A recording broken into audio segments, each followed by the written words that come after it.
अगर ख्वाहिशें कुछ अलग करने की हैं, अगर ख्वाहिशें कुछ अलग करने की हैं, तो दिल और दिमाग के बीच में बगावत लाजमी बात है। तो दोस्तों, अगर आपकी ख्वाहिश है कि जिंदगी में कुछ अलग किया जाए, तो दिल और दिमाग दोनों को अलग तरीके से सोचना पड़ेगा। आपको कुछ वो स्टेप्स भी लेने होंगे जो आपका मन कहेगा कि नहीं, रुक जाते हैं, लेकिन आपका दिमाग कहेगा नहीं, अगर उस सफर तक पहुंचना है, कामयाबी के सफर तक पहुंचना है, तो आपको रिस्क लेना पड़ेगा, आपको मेहनत करनी पड़ेगी, आपको सोने के बजाय आपको मेहनत करनी पड़ेगी। सो इसी मेहनत के साथ, इसी जज्बे के साथ हम आपके सामने एक और टॉपिक लाए हैं, अर्थक्वेक। ये आप ही का चैनल है मिशन कामयाबी जीत से जीत तक, जिसपे हम हर एक कॉम्पिटेटिव एग्जाम की बात की जाए, एसएससी की बात करो या फिर यूपीएससी की बात करो, एसएससी में सीजीएल, सीपीओ, सीएचएसएल, एमटीएस या हरियाणा की बात की जाए, डीएसएसबी की बात की जाए, केवीएस एग्जाम्स हैं, सीटेट एग्जाम है और डिफरेंट स्टेट के एग्जाम्स उनके रिगार्डिंग हम यहाँ पे आपको लेक्चर्स प्रोवाइड कर रहे हैं। तो आज का जो टॉपिक है वो है अर्थक्वेक के बारे में, कि अर्थक्वेक कैसे आते हैं, क्या रीजन है अर्थक्वेक आने का, और इंडिया के कौन कौन से ऐसे रीजन्स हैं जो अर्थक्वेक प्रोन एरियाज है। इट मींस वो एरिया जहां पे अर्थक्वेक आने के ज्यादा चांसेस है और जहां पे अर्थक्वेक आते रहते हैं, और कौन सा वर्ल्ड का ऐसा एरिया होता है जहां पे अर्थक्वेक नहीं पहुंच सकता अगर किसी स्पेसिफिक पॉइंट के ऊपर अर्थक्वेक आया है। तो इन्हीं सभी चीजों को लेकर हम आगे बढ़ते हैं। देखो दोस्तों, आप देख पा रहे होंगे सामने का internal structure of earth show किया हुआ। द पॉइंट, ये पॉइंट सरफेस पे वो पॉइंट जहां पे अर्थक्वेक, जहां से perpendicular distance, the shortest distance from that point जहां पे अर्थक्वेक आया है, उससे लेके सरफेस के ऊपर जो शॉर्टेस्ट पॉइंट होता है, शॉर्टेस्ट डिस्टेंस होती है, ये कहलाता है एपीसेंटर। ये क्या कहलाता है भाई? AP centre. और जिस पॉइंट पे अर्थक्वेक आया है ये कहलाता है फोकस ऑफ अर्थक्वेक। सबसे पहले दो important point, AP centre it mean surface का वो शॉर्टेस्ट डिस्टेंस, इट मीन मान के चलो अर्थक्वेक यहां पे आया तो ये एपी सेंटर कहलाएगा, अर्थक्वेक यहां पे आया तो शॉर्टेस्ट डिस्टेंस ये है, तो ये एपी सेंटर, और जहां पे अर्थक्वेक क्रिएट हुआ है वो क्या कहलाएगा? फोकस कहलाएगा। ठीक है दोस्तों, सो दो इंपॉर्टेंट पॉइंट्स है, क्या एपी सेंटर, एक फोकस। बच्चे कंफ्यूज हो जाते हैं, इसको फोकस मान लेते, इसको एपी सेंटर। कहीं पे भी अर्थक्वेक आता है तो सबसे पहले अर्थक्वेक कहां पे फील होता है? Epicentre. So epicentre को आप इस अकॉर्डिंग भी डिसाइड कर सकते हो, the place which firstly receive या फिर firstly get to know about the earthquake, वो पॉइंट जहां पे सबसे पहले अर्थक्वेक की रेडिएशन से वेव्स फील होती है, या फिर सबसे पहले जहां पे पता लगता है कि अर्थक्वेक आया है, वो एपिसेंटर कहलाता है। जब अर्थक्वेक आता है तो तीन टाइप की वेव्स क्रिएट होती हैं, P waves, S waves and surface waves. इनको एल वेव्स भी कहते हैं भाई, सरफेस वेव्स को एल वेव्स। पी वेव्स का मतलब प्राइमरी वेव्स, पी वेव्स का मतलब प्राइमरी वेव्स, एस वेव्स का मतलब सेकेंडरी वेव्स, एस वेव्स का मतलब सेकेंडरी वेव्स, और उसके बाद है सरफेस वेव्स। तो जो पी और एस वेव्स है वो अर्थ के इंटरनल स्ट्रक्चर के अंदर फ्लो करती हैं, लेकिन जो एस वेव्स है, सरफेस वेव्स है, जो सरफेस के ऊपर, these are also known as destructive waves, these are also known as destructive wave. It means earth के ऊपर जो भी डिस्ट्रैक्शन होता है, जो बिल्डिंगें गिरती हैं, उसके लिए जो वेव सबसे ज्यादा रिस्पॉन्सिबल होती है वो होती है सरफेस वेव। क्योंकि सरफेस के ऊपर जो भी बिल्डिंग है जिनके अंदर क्रैक्स आते हैं, दरार आती है, वो किसकी वजह से आती हैं? इन वेव्स की वजह से, सरफेस वेव्स की वजह से। अब हम जानेंगे पी वेव्स और एस वेव्स के बारे में। देखना दोस्तों, देखो seismic waves, there are 3 different type of seismic waves, primary waves, secondary waves and surface waves. तो आप देख पा रहे होंगे ये है प्राइमरी वेव्स। प्राइमरी वेव्स वो वेव जो सबसे पहले जनरेट होती है, वो वेव जो सबसे पहले जनरेट होती है वो कहलाती है प्राइमरी वेव्स। दीज वेव्स, देखना भाई एक बार, primary waves, primary waves can travel through solid, liquid and magma also, magma. It means जो प्राइमरी वेव्स है वो हर एक कंडीशन के अंदर, हर एक जो स्टेज है उसके अंदर ट्रेवल कर सकती है। These waves are faster, these waves are faster in speed. अगर मैंने वर्ड फास्टर यूज किया तो किसके कंपैरिजन में? सेकेंडरी वेव्स के कंपैरिजन में। किसके कंपैरिजन में? सेकेंडरी वेव्स के। उसके बाद है सेकेंडरी वेव्स। उसके बाद कौन सी वेव्स है दोस्तों? Secondary waves. ध्यान से सुनना, एक 10 मिनट का टॉपिक और आपको हर एक कंपिटेटिव एग्जाम में 1 से 2 क्वेश्चंस देखने को मिलेंगे। Secondary waves can travel only can travel only solid state. Solid state. देखना दोस्तों एक और चीज, आप यहां पे एक चीज देखना, आप जैसे जो अर्थ का सरफेस है, आपको पता है अर्थ का अगर ये सरफेस है तो इसको 3 पार्ट में डिवाइड किया हुआ है। ठीक है दोस्तों, ऊपर वाला कहलाता है क्रस्ट, बीच वाला कहलाता है मेंटल, और जो लास्ट वाला कहलाता है कोर। तो जो कोर का स्ट्रक्चर है, जो कोर का स्ट्रक्चर, इसको 2 पार्ट में डिवाइड किया हुआ है। This is inner core, this is inner core, और this is outer core, this is outer core. कहने को तो क्रस्ट भी 2 पार्ट में डिवाइड है, कहने को तो क्रस्ट भी 2 पार्ट में डिवाइड है, अपर क्रस्ट और लोअर क्रस्ट। वैसे ही जो मेंटल है वो भी 2 पार्ट में, अपर मेंटल एंड नीचे वाला लोअर मेंटल। लेकिन जो ये पार्ट है जिसको मैं अंडरलाइन कर रहा हूं, जिसको मैं जिगजैग बना रहा हूं, दिस एग्जिस्ट इन लिक्विड और you can say magma stage. ये किस स्टेज के अंदर? लिक्विड या मैग्मा स्टेज के अंदर एग्जिस्ट करता है। और मैंने अभी बताया कि S waves can travel only in solid reason.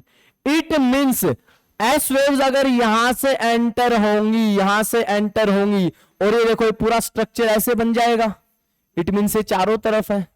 तो एस वेव्स अगर यहां पे एंटर होंगी तो इस रीजन के अंदर एस वेव ट्रेवल नहीं कर सकती। लेकिन P waves can travel through liquid, solid and magma stage. It means जो पी वेव्स होंगी वो ट्रेवल कर जाएंगी इस रीजन से, लेकिन एस वेव्स यहां पे आके खत्म हो जाएंगी। एक और बात, एस वेव्स आर, जो एस वेव्स की जो स्पीड है, speed of S waves is lesser than speed of P waves. तो पी वेव्स ज्यादा तेज स्पीड से ट्रेवल करती है as compare to the S wave. ठीक है दोस्तों, तो देखो मैं आपको यहां पे बता रहा था प्राइमरी वेव्स और सेकेंडरी वेव्स। प्राइमरी वेव्स है फास्टर इन स्पीड होते हैं, they can travel through solid, liquid और मैग्मा स्टेज।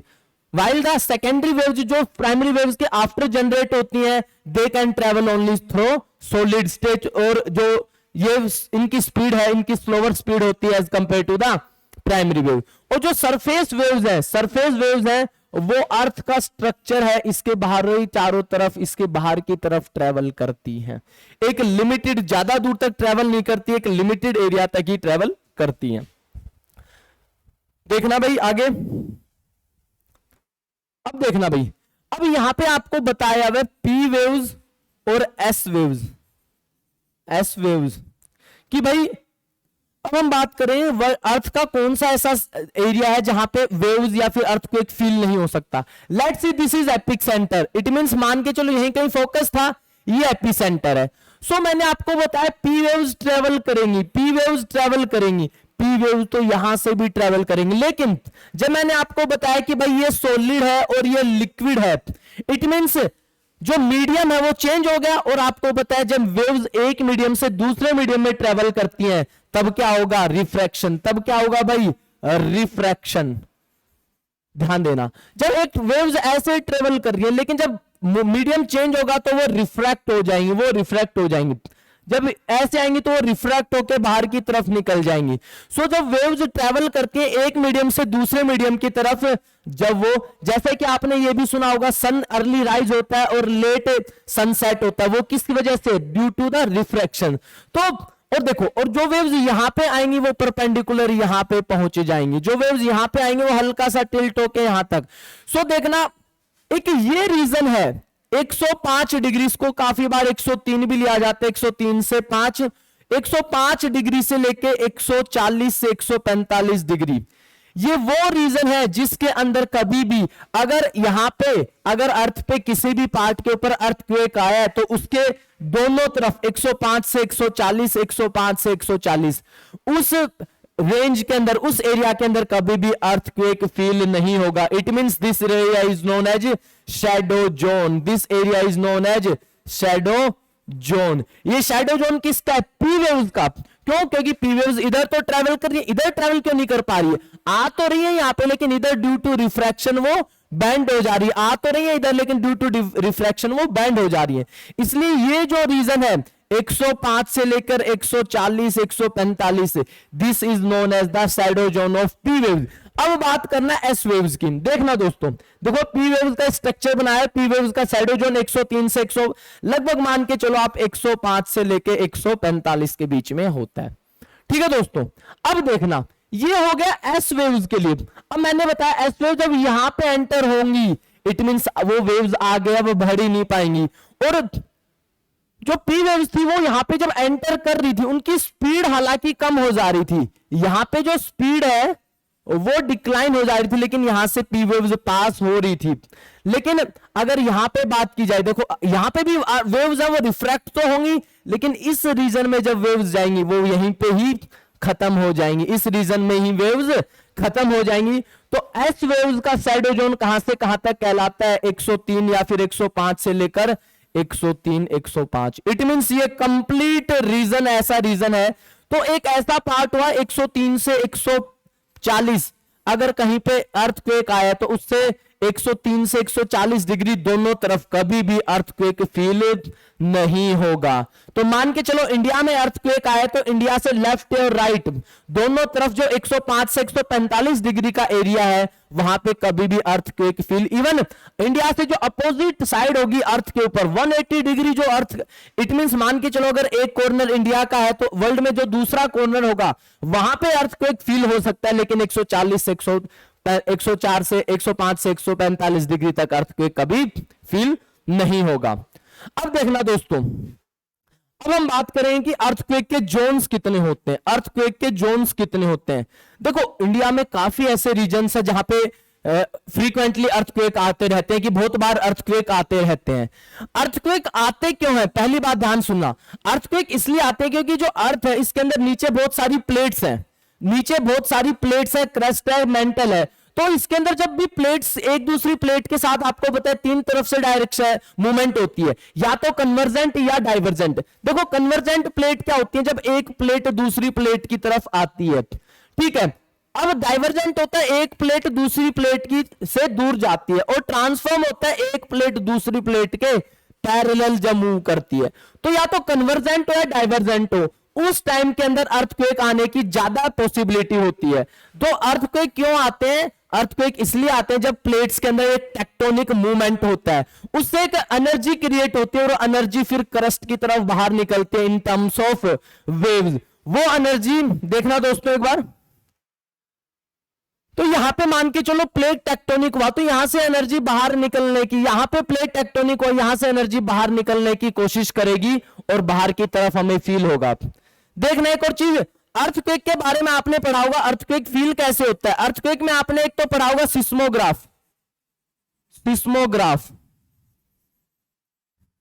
और एक आपने पढ़ा होगा रिएक्टर स्केल। अब दोनों में क्या डिफरेंस है? आपने मर्केली स्केल भी पढ़ा होगा। इनके अंदर डिफरेंस क्या है कि सिस्मोग्राफ या रिएक्टर स्केल, सिस्मोग्राफ क्या डिसाइड करता है? सिस्मोग्राफ डायरेक्शन, सिस्मोग्राफ डायरेक्शन बताता है अर्थक्वेक की, फोर्स बताता है, मूवमेंट बताता है। सिस्मोग्राफ क्या होता है? कागज के ऊपर एक उसके ऊपर एक पेपर के ऊपर डायरेक्शन शो करता है कि अर्थक्वेक की डायरेक्शन कौन सी, कितने फोर्स के साथ आई है, किस मूवमेंट में आई है, और उसके सारी क्वालिटीज और जो भी स्पेसिफिकेशंस है वो बताता है। लेकिन जो रिएक्टर स्केल है, रिएक्टर स्केल बताता है इंटेंसिटी। रिएक्टर स्केल पे 1 से लेकर 9 तक मार्क्स बने होते हैं, और मर्सेली स्केल के ऊपर 1 से लेकर 12 तक। तो रिएक्टर स्केल और मर्सेली स्केल बताता है कि किस इंटेंसिटी, 6 से ज्यादा अगर अर्थक्वेक की इंटेंसिटी है, तो इसको डेंजरस अर्थक्वेक बोला जाता है। 6 से ज्यादा अगर इंटेंसिटी का अर्थक्वेक है तो उसको डिजास्टरस या फिर हम कह सकते हैं डेंजरस। अब इंडिया की बात करें, इंडिया के कौन कौन से ऐसे रीजन्स हैं? देखो भाई जोन 5 है, जोन 5 है, कौन सा जोन? जोन 5, जिसको वेरी हाई रिस्क जोन कहा गया है। अब देखो जैसे हाई रिस्क जोन वो होगा जिसके अंदर प्लेट्स की मूवमेंट क्या होती रहेगी, इट मींस वो एरिया जो रिसेंटली बना है। आपने अगर बचपन में पढ़ा हो तो आपने पढ़ा होगा जो दक्कन प्लेटू रीजन है, जो इंडिया का दक्कन प्लेटू रीजन है, इट मींस महाराष्ट्र का, कर्नाटका का, वो रीजन बहुत पुराना ओल्डेस्ट रीजन है इंडिया का और वो मोस्ट स्टेबल रीजन है। और आपने ये भी पढ़ा होगा Himalayas are young mountains, it means Himalayas recently बने हुए माउंटेन्स है, रिसेंटली बने हुए माउंटेन्स है, इट मींस उनके अंदर कहीं ना कहीं नीचे क्रैक्स डेवलप हैं। तो आप देख पा रहे होंगे जो मोस्ट रेड जोन के अंदर, इट मींस पूरा नॉर्थ ईस्ट इंडिया, अगर बात की जाए बिहार का ऊपर वाला रीजन, उत्तराखंड, जम्मू, हिमाचल प्रदेश और ये वाला रीजन भुज का रीजन, अगर याद हो कुछ टाइम पहले बहुत भयानक भूकंप आया था यहाँ पे जब हजारों लोगों की जान चली गई थी। तो ये जो भुज वाला रीजन है गुजरात का, Uttarakhand, Himachal, Jammu Kashmir, north east India और बिहार और वेस्ट बंगाल का region, this region lies in the most dangerous zone. तो इंडिया में भी ऐसे रीजन्स है जहां पे अर्थक्वेक आने के बहुत सारे चांसेस होते हैं। जोन 5 हाई रिस्क, अब जोन 5 के अंदर दिल्ली, एनसीआर, हरियाणा, पंजाब, राजस्थान। देखना दोस्तों जो ये वाला रीजन है, देखो दिल्ली, हरियाणा, पंजाब वाला ये रीजन है, ये लाई करता है, सिक्किम वाला रीजन ये लाई करता है जोन 5। इसलिए आप देखते होंगे दिल्ली के आसपास वाला एनसीआर रीजन है, वहां पे अर्थक्वेक आते रहते हैं। उसके बाद जोन 2 मॉडरेट रिस्क, जोन 2 के अंदर मोस्टली जो एरिया इंडिया का बच गया, north eastern Ghats, western Ghats या फिर उसके अलावा जो रीजन जो सेफेस्ट जोन है जहां पे लो रिस्क जोन है, देखो मैंने आपको बताया था दक्कन प्लेटू वाला रीजन, ये वाला रीजन क्या कहलाता है इंडिया का मोस्ट स्टेबल। क्यों? क्योंकि बहुत पुराना रीजन है, एक प्लेटू रीजन है, इसके ऊपर इतना फोर्स हुआ है कि जो नीचे क्रैक्स थे वो धीरे धीरे फिल हो गए, ये मोस्ट स्टेबल पार्ट बन गया। होप सो आपको छोटा सा कंसेप्ट समझ आया होगा। सिस्मोग्राफ क्या होता है, रिएक्टर स्केल क्या होता है, मर्केली स्केल क्या होता है। ध्यान रखना सिस्मोग्राफ पे रिएक्टर स्केल पे 1 से 9 तक काउंटिंग होती है और जो मर्केली स्केल होता है उसमें 1 से 12 तक की काउंटिंग होती है। ये छोटा सा टॉपिक था, इससे एक्सपेक्टेड है कि हर एक एग्जाम में 1-2 क्वेश्चंस आते हैं। होप सो आपको समझ आया होगा। अगर आपको समझ आया हो तो दोस्तों एक काम पक्का करना, आपसे रिक्वेस्ट है कि जो हमारा ये चैनल है मिशन कामयाबी, हमारा क्या जो आप ही का चैनल है मिशन कामयाबी जिद से जीत तक, इस चैनल को प्लीज शेयर करो, सब्सक्राइब करो। देखो आप लोग सब लोग वीडियोस तो देख रहे हो लेकिन शेयर कम कर रहे हो अपने दोस्तों के साथ। अपने दोस्तों के साथ शेयर करो, उनको कहो, बताओ कि एक ऐसा चैनल है जो आपको एक क्वालिटी एजुकेशन देने के लिए हमेशा डेली अपने बेस्ट से बेस्ट वीडियोस बना रहा है। होप सो आप हमारे इस सफर के अंदर आप हमारे साथ दोगे। Thank you so much, bye.